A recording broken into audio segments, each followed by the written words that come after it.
The Rabbit Who Forgot How to Hop. In the heart of Willowbrook Forest lived a young rabbit named Luna, whose silver fur gleamed like moonlight, and whose hops were once the envy of all woodland creatures. Luna could leap over fallen logs in a single bound and race through meadows faster than the wind itself. One crisp autumn morning, Luna discovered a hiking trail where humans often walked. Fascinated, she watched them stride upright on two legs, their heads held high with an air of dignity she had never seen before. "How sophisticated they look," Luna whispered to herself. "How much more refined than all this childish hopping about." That very day, Luna began practicing walking on her hind legs. At first, she wobbled and tumbled, but her determination grew stronger with each attempt. Soon, she declared to her family that hopping was beneath her. She would walk like the elegant humans. "But Luna," pleaded her mother, "hopping is what makes us rabbits special. It's how we explore, how we play, how we escape danger." Luna scoffed. "Hopping is primitive. Walking is the future." As days passed, Luna's new habit created problems she hadn't anticipated. During the morning vegetable gathering, she lagged behind the other rabbits, her careful steps no match for their joyful bounds. When her friends played tag in the meadow, she couldn't keep up and soon stopped joining them altogether. Even simple tasks like reaching high berries became nearly impossible. Elder Sage, a wise old tortoise who had watched over the forest for decades, approached Luna one evening. "Young one," he said gently, "I've seen many creatures try to be something they're not. Tell me, what do you gain by abandoning the gifts you were born with?" "Respect," Luna replied proudly, though her voice wavered slightly. "Humans are the most successful creatures in the world. Surely their way is better." Elder Sage shook his ancient head. "Success comes in many forms, dear Luna.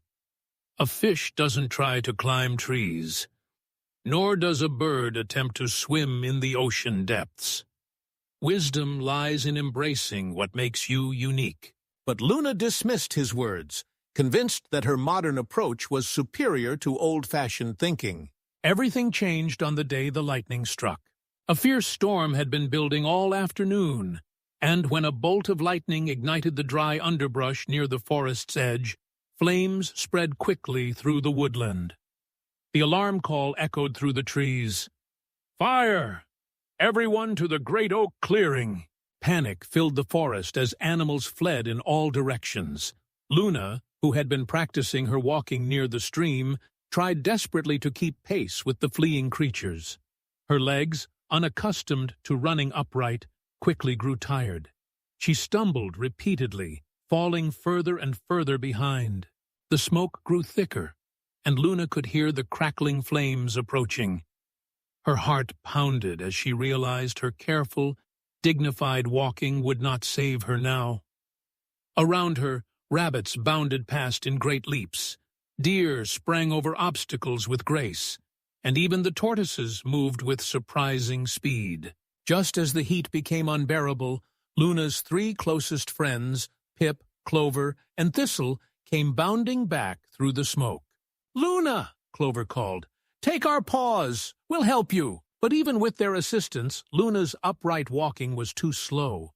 The flames were gaining on them, and she could see the fear in her friends' eyes. They would all perish because of her stubbornness. In that moment of terror, Luna's body took over. Without thinking, she dropped to all fours and hopped, really hopped, for the first time in weeks. Her powerful hind legs launched her forward with explosive speed. The familiar rhythm felt like coming home. "This way," she called to her friends, her natural instincts guiding her toward a path she remembered from her hopping days, a shortcut through the dense brambles that only a rabbit could navigate. Bounding and leaping, Luna led them through the maze of thorns, her compact body easily maneuvering through spaces too tight for larger animals. Her exceptional hearing, sharpened by generations of rabbit ancestors, detected the safest route away from the crackling flames. They reached the great oak clearing just as the forest firefighters arrived to battle the blaze. Exhausted but safe, Luna looked around at all the animals who had escaped, each using their own natural abilities to survive. Elder Sage approached her, his eyes twinkling with gentle understanding. "And what did you learn today, young Luna?" Luna's ears drooped with humility. "I learned that trying to be someone else made me lose sight of who I really am. My hopping isn't primitive, it's powerful. It's me." From that day forward, Luna embraced her rabbit nature with new appreciation. She still admired the humans she occasionally saw on the trail, but she no longer wished to imitate them. Instead, she became the fastest messenger in Willowbrook Forest, her incredible leaps carrying urgent news between animal communities.